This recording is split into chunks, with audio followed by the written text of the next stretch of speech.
Good morning మిత్రమా, మిత్రులందరికీ. So first నేను చెప్పదలుచుకున్న అంశం ఏంటి అంటే మిత్రమా, మీరు ఏం చదివినా, ఏ కాంపిటేటివ్ ప్రిపేర్ అయినా, ఏ ఎగ్జామ్కి అయినా చదవండి, నేను కాదనటం లేదు. కానీ 3వ తరగతి నుండి డిగ్రీ స్థాయి వరకు ఉన్నటువంటి ఎస్సీఆర్టీ ఎన్సీఆర్టీ టెక్స్ట్ బుక్లను పూర్తి చేయండి. అప్పుడు మాత్రమే మనం ఏ కాంపిటేటివ్ ఎగ్జామ్లోనైనా ఖచ్చితంగా రాణించగలం. చూడండి మిత్రమా, 8th క్లాస్ సినిమా ముద్రణ మాధ్యమాలు అని మనకు ఒక చాప్టర్ ఇచ్చాడు 8th క్లాస్ టెక్స్ట్ బుక్లో. దీనిలో భారతదేశంలో మొట్టమొదటి పత్రిక ఏంటి, ప్రపంచంలో మొట్టమొదటి పత్రిక ఏంటి, అసలు ప్రపంచంలోనే మొట్టమొదటి టాకీ చిత్రం ఏంటి, భారతదేశంలో మొదటి టాకీ చిత్రం ఏంటి, తర్వాత హిందీలో మొదటి టాకీ చిత్రం, మూకీ చిత్రం అంటే ఏంటి, ఇవన్నీ కూడా ఇచ్చాడు మిత్రమా.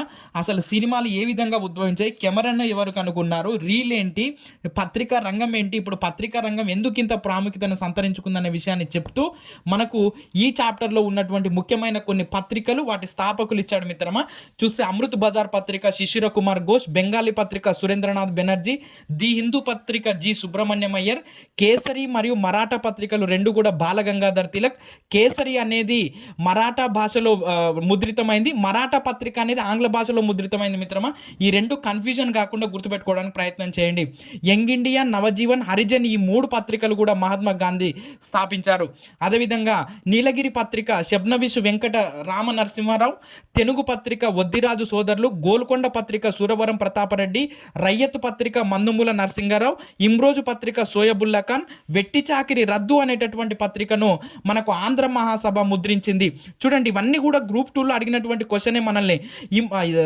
సోయబుల్లా ఖాన్ ఏ పత్రికకు వ్యాసాలు రాయడం వలన రజాకార్ల చేతులు నరికి చంపబడ్డాడు అనేటటువంటి క్వశ్చన్ మనకు గ్రూప్ 2లో స్థాయిలో అడిగినటువంటి క్వశ్చన్ మిత్రమా.